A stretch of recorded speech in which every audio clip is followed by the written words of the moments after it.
Sophie Hardy and the Changeling Hybrid by Emma Dale, narrated by Leona Hall.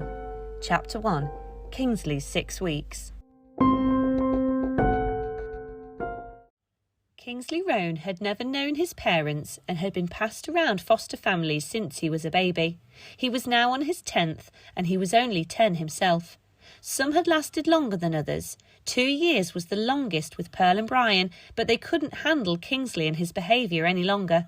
He would come home after school, where he had been made to stay in at break by whichever teacher he had had at the time, and get so incredibly cross that he would simply throw everything around Pearl and Brian's house. Nobody understood him. Nobody else could hear the voices that Kingsley could. For what felt like every second of the decade he had been on the planet, voices had echoed around his head, haunting him. What the voices were saying was indecipherable, but he could make out a woman's voice.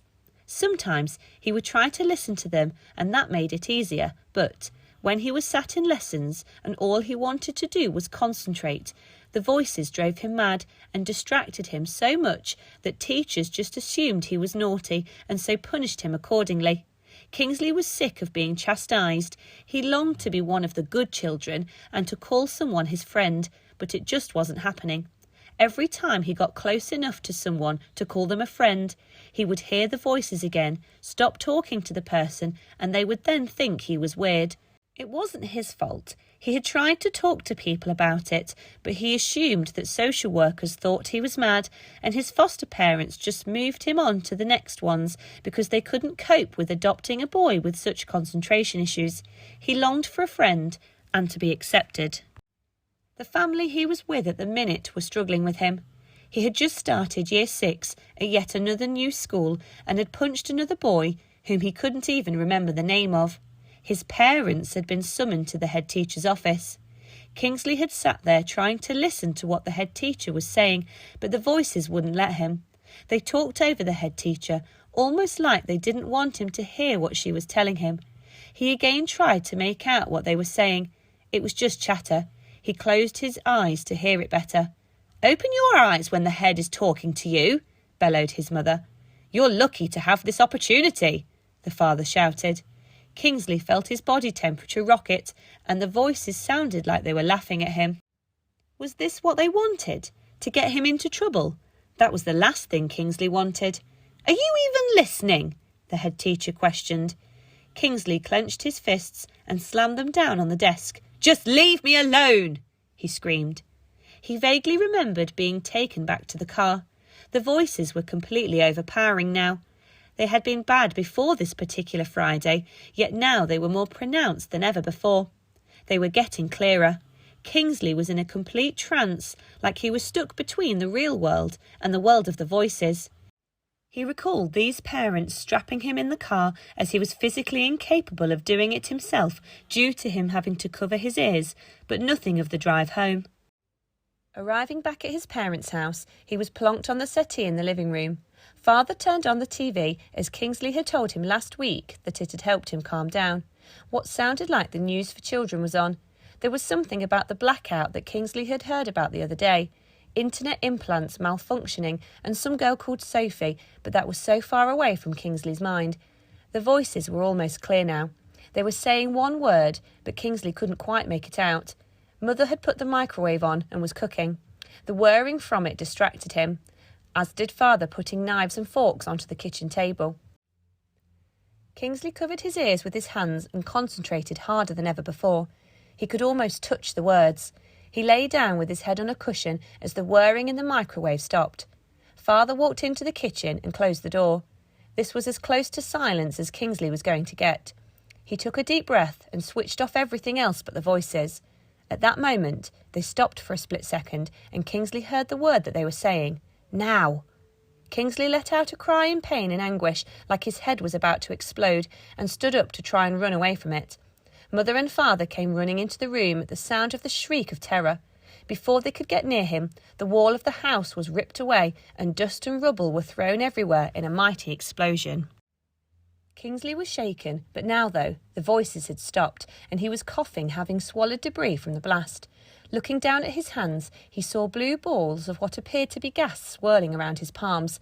He clenched his fists and the balls grew smaller. Opening his hands made them larger. What was happening to him? Realising he hadn't looked for mother or father to see if they were okay, Kingsley felt liberated and free to finally see the world for what it was. Sounds he had never heard before entered his head, and sensations that were previously unfelt rushed into his body. Scanning the room with newly found eyesight, he saw mother and father standing in front of the bright September sunset, which now shone through what had been the living room wall. Beyond them, in the garden, was a figure. Or was it two? They, or it, were just silhouettes at the moment as dust parted and the sun shone from behind. A blue ball like Kingsley had in his palm appeared in the hands of one of the shadows. Or was it both? Kingsley really couldn't tell. He looked over at this version of mother and father and realised he didn't even know their names. The figure behind them threw blue balls of gas at them. They turned to look at Kingsley as if he could be of some sort of help, but as soon as they caught his weakened gaze, they disappeared right in front of his eyes. The figure, or figures, became crystal clear. There was now only one, a woman wearing a long, green, hooded cloak, and she had a fresh pair of blue gas balls in her palms. Kingsley saw that she was trying to smile, but the green skin, protruding nose, and warts that covered her face made her seem more frightening than Kingsley thought she could be. She held out a hand to him, and he felt compelled to accept it. This woman needed help, and so did he, so he went to take it. He walked over to the rubble that covered the living room floor and held out his hand. As he did so, the woman fell to the ground, and her green skin transformed into a dark complexion. Being able to be helpful to someone else for the first time in his life, Kingsley helped the woman rise to her feet. Having regained control of her body, but lost her original scary look, the woman stood up and smiled again at Kingsley. Without needing to think twice about it, Kingsley gripped her hand tightly and they ran off into the evening. Last week. Kingsley and his mum had lived together since she had taken him back from the foster family that had been looking after him that week. She loved him. He loved her. Kingsley was especially delighted because the voices had mostly stopped and he was happy with where he was for the first time that he could remember, simply because he had his mum. They hadn't managed to find anywhere to live permanently, partly because Desmeralda had found it difficult to explain away how she had been missing for the last 10 years and now appeared to have the power of a changeling flowing through her, and partly because of the green hooded creatures that had started seemingly hunting for them since his mother had rescued him. They had come at least 5 times now, and each time they had wanted a hybrid to go with them.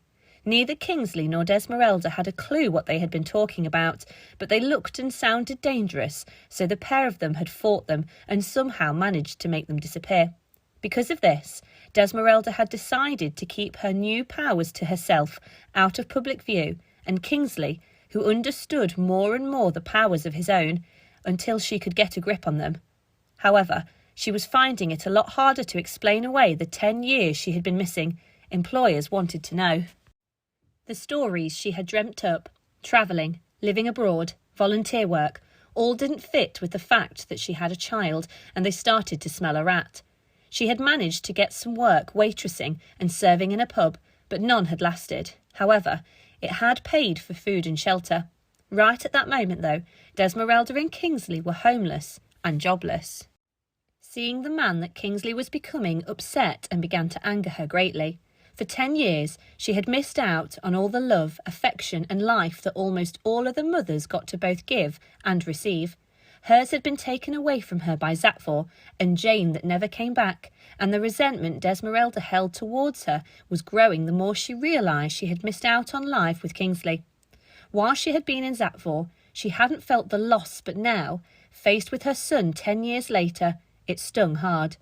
Yet Kingsley was still extremely well-mannered and had the desire to help people. He had told her that since the voices had gone, he still had a temper inside him, but he wanted to fit in and help, and she couldn't ask for more than that. As she contemplated this, sat in a crummy fast food restaurant, watching Kingsley stuff his face with whatever they could lay their hands on, she started to wonder if maybe she should have left Kingsley where he was.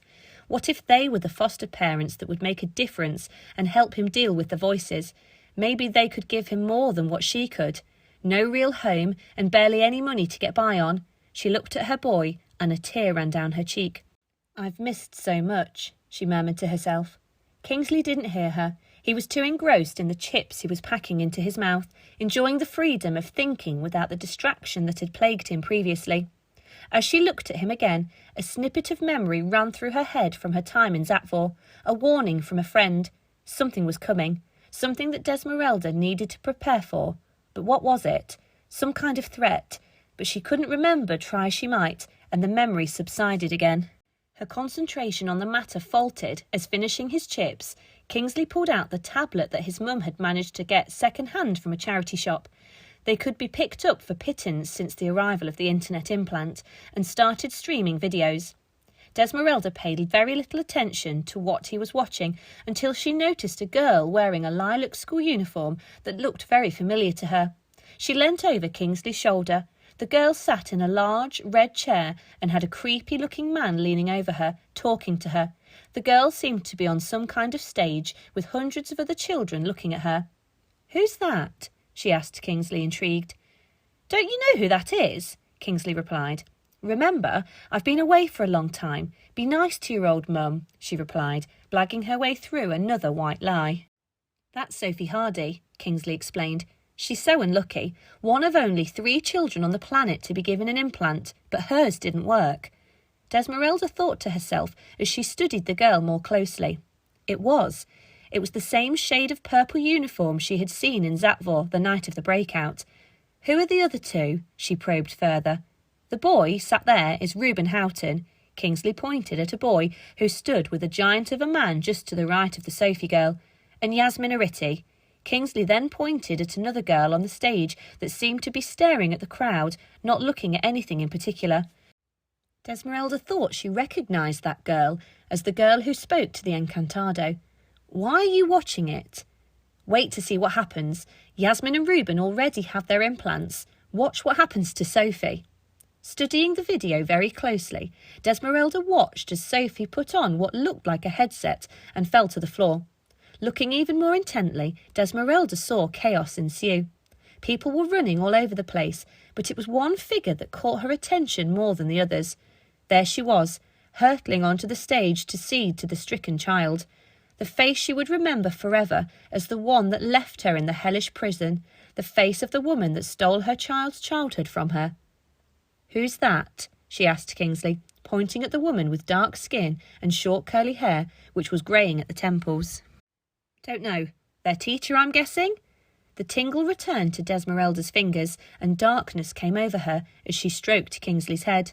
The memory that kept leaping into her mind since the Zatvor breakout reappeared. "Where is this?" she asked. Before Kingsley could answer, a figure with a green hood walked into the restaurant and instantly summoned blue energy into its palms. Desmeralda saw it, and so did Kingsley. Putting his tablet down, Kingsley stood on the chair, and Desmeralda got out of the booth. Both pairs of hands turned blue. The memory faded once more, and the battle to protect this unknown hybrid began yet again.